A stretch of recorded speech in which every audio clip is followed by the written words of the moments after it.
and so I could come and work with them in London. They expected me to come and work in London.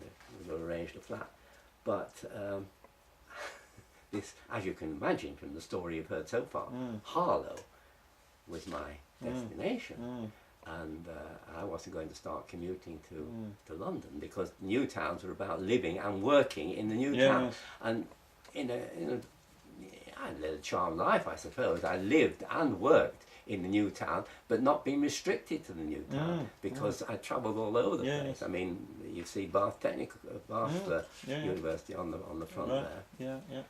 So and had a varied architectural life, going around doing. So that was 1983, was it? That's when you. That's when the practice. That's closed. when the practice closed, and when I opened the office as an art gallery. Right. Yes. Because by that time I'd met artists and I'd begun to collect art. I knew about. Do you know about St Ives? Oh yeah. That's the modern movement, really, in England. Oh yes, you were telling me about this before. Yes, yeah. That's right. And I was already knew people. I knew the Fenwith Society, and I thought, this is what I'll do. I'll bring St Ives to Harlow, and. So I negotiated with the partners and took over the lease of the offices and ran it as a gallery for 3 years. What was the name of the gallery? John Graham Fine Arts. John Graham Fine Arts. JGFA. And where was that? I know it's in your old offices, but where were the old offices? Well, the information centre. I don't. The town centre. Yeah. The market square. Yes. As you go from the market square to the square where the sculpture of the books is, and the cinema, the cinema which is used as a cinema, scandal, as you go there, you pass a bank, don't you? Right. And then you pass a building which has a circular window. That's the information centre. Oh, okay. Yes. And there's a small yard behind that. Right. And that's where the offices were. Oh. There was an entrance there. I don't know what's become of it now. And the building is still there. I think it's been converted into flats or something. But it was projected out over the cantilevered out over shop yards. Right. And there's a big office block opposite it. And their view is quite good. Whereas the view before was an office of shop yards. Yeah. But our offices were built, and that was the part that I ran as a gallery. And it worked very well as a gallery. I had exhibitions there for 3 years. And, so these were artists from St Ives? Yes. What, who practiced down in Cornwall? Well, they did at that time. But we're talking about nearly 30 years ago. And I've only just recently got one of them, Jane O'Malley, who was the first person she had her first exhibition outside the Cornwall area at Harlow, and she has gone on to great things. She's now a well-known artist she lives in Ireland. Okay. And this was she sent me 7 catalogues of 7 recent exhibitions she'd had, and she doesn't have. She got to work before she can do an exhibition in Harlow. Maybe I'll get the Gibber Gallery sometime, but otherwise. Because there's that's a very strong link, isn't there, between the arts and Harlow? Because of Frederick Gibbard, yes, to start with, and that's one of the things we had in common. Yes, as I mentioned this to you when we were talking, as we came back from we had our meetings in London, the partnership meeting, and as we came back, if I was driving him, we would be talking not about architecture, but about the Royal Academy or artists, because he was a member of the Royal Academy. He'd been elected, and I think that was something that he was very proud of. In fact, I think he was as proud of that, if not more proud, than some of the architectural decorations he had. And is it all down to one man, do you think? That link between arts in Harlow, or was it people or could it be said it was people at the Harlow Development Corporation who said to Frederick, let's have some arts, and Frederick got it organised, or was it? No. It was with him, because I mean he started the art trust, buying sculpture, Right. Yes. and then buying the Henry Moore, which was commissioned and bought by the art trust. We didn't pay millions for it. It Right. wasn't millions that Yeah, they yeah. paid for it. What the Henry Moore and the Civics Yeah, Centre? yeah, yeah.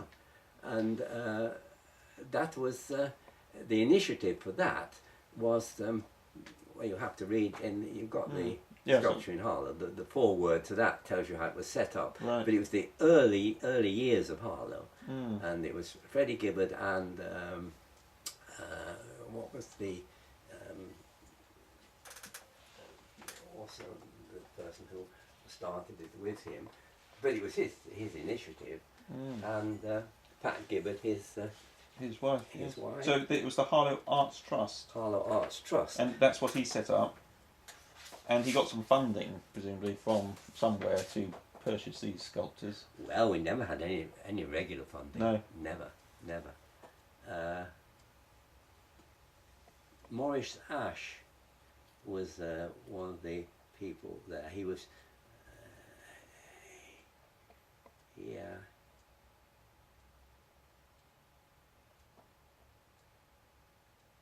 This is really. I'm not going to No. tell you how the Art Trust came into it, but the Art Trust was started largely on his initiative, Right. Yes. and it wasn't started by the Development Corporation. No. But it had some help from them. It didn't have a regular. Doesn't now have a regular income. No. Doesn't now have a regular income. So it's part of his view on what Well, cities it was should part be of about. his view about a town. Yeah. You see. Yes. That and if you read his master plan, his ideas for the town centre, what there should be in the town centre, he talks about a gallery being Right. there, Right. so that people can do their shopping and then pop Yes. in and see this. Is there anything in that book about arts? Not about. About arts? Well, in... there is, because I'm trying to get it, but it says what a town centre should have. Not that he had to learn from them, because he was interested in art before, but it talks about a town centre having what it should have is a museum, three things: a museum, a theatre, and a concert hall. And this was middle of the war. They're talking about building town centres with those ingredients. In this book? In this Really? book, Yeah. which I got when I was 14 or 15, and it's got a theatre. It hasn't got a museum, but it has an art gallery, which didn't come about necessarily in his time. It wasn't an art gallery. It was his collection was exhibited in the town hall, but that wasn't a gallery which could accept other exhibitions. And the concert hall was going to be possibly built at the other end of the Civic Square. You remember there was no, you wouldn't. No, I wouldn't there was a Civic Square outside the town hall, Yes. and a space for a building which was to be possibly a concert hall. What's built there now? Space shops. Yes. Shops. Yeah. That whole area was given to the developer. Right. What of this recent? I'm on development? camera, so I can't say much more. Is this running? This camera? Oh, it is running. Oh, excellent. Yeah. Yes. No, that's fine. That's fine. There are shops there. Yeah. There are shops there. Okay. But that was not the master plan. Not the original intention. No. And if you think about it, that Civic Square was a public space. Yes. Did the council have the right to give it away, Yeah. or to give it to the developer? Because out of it they got a town hall. Yeah. But have they the right to give the market square to a developer to build a superstore on it? Question. Anyway, where were we? Well, we were about important buildings and how art came to Harlow. Yes. Well, yes. You see, he was buying paintings, and then he gave them to the Development Corporation, and to the council, and they were to accommodate them, so they built a sort of a gallery. Yes. Well, we planned a gallery in the original town hall around the top of the stairs. It wasn't made as a gallery, and it was only a gallery for the permanent collection, but that was art in Harlow. That was art in Harlow. Meanwhile, all the sculptures were going on. So there certainly was impetus for the visual arts.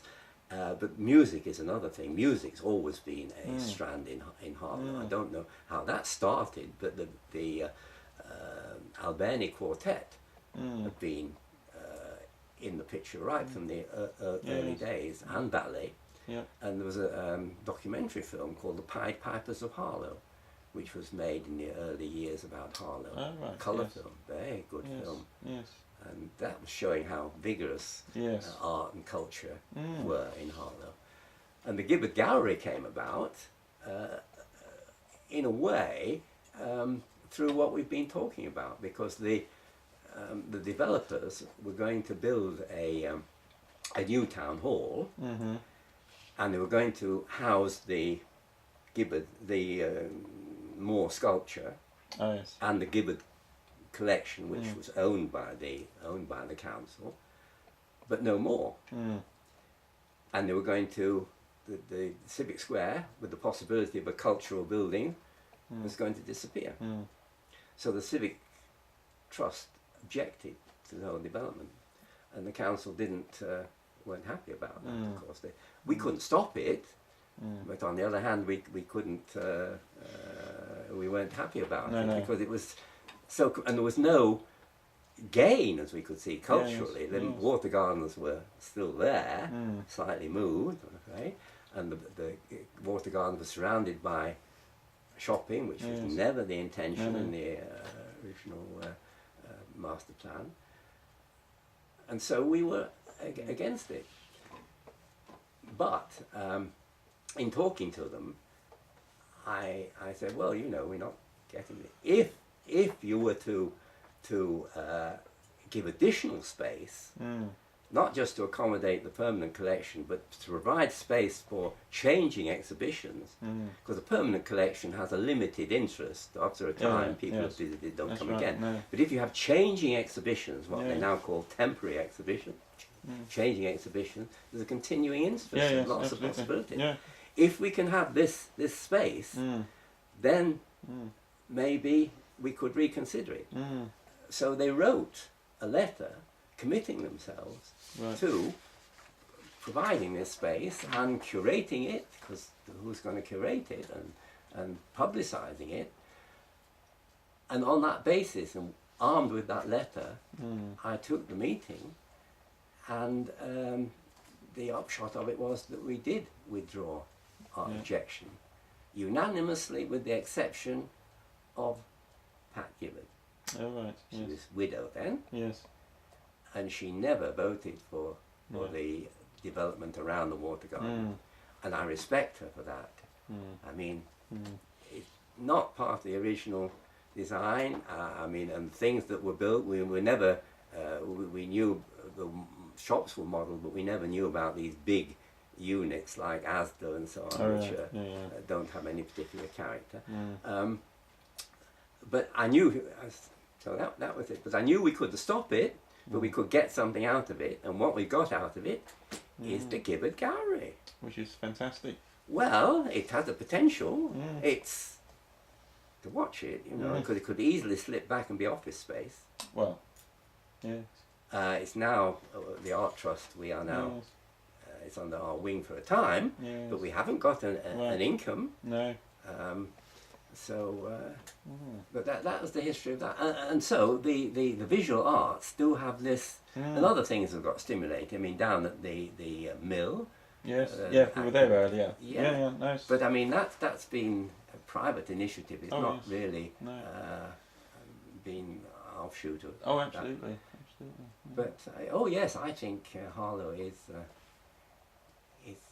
great, and I only wish that the college was more involved in the arts. But you are involved now. I mean, you're involved in this sort of project. But when I had my gallery, I didn't have very much input from the. I'm not the college. No. I'm with the builder. Yeah. Yes. Yeah. But we're trying to get. I mean, the college is keen to get involved, and we're trying to get them involved in this new exhibition for the bunker. Yeah. But Well, that's see. semi-historical, isn't it? Yes. I mean, that's No, but certainly for the building, the building of the exhibits. yes. They could be Yes. involved with that part. Yeah. Well, let's And- keep going to the gallery even when it's Oh yes, not. yes. And James here is with the college and getting involved on the journalist side. So no, it's fantastic. Well, you see, we got on her list of exhibitions. Here we are.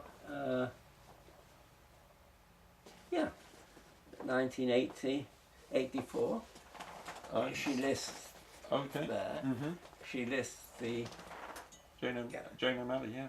and Yes. there were about 13 St Ives artists who came and exhibited in Harlow, and they drew interest from all around. Yes. I mean, there are people who have bought her work Fantastic. and would buy it again if she exhibited here, Yes. which she may do. Jane O'Malley, 2000. Fantastic. Well, you've been very kind with your time. So thank Well, we you could very go much on for indeed. hours, Well, as you realise. I've got to get James back to the college. No. Well, we'll get something written up. Yeah, I've got some copies. Do Have want- you? Yeah, it'll be. I Excellent. didn't give you one of those. No. You've got one of those. You've got I never one when got you it. were No, I never got it. Oh, You- well, when I run out, I'll have to be Karina given some said more. that you had instructed her to give me one, Yeah. but she said she was trying to sell someone a painting at the time.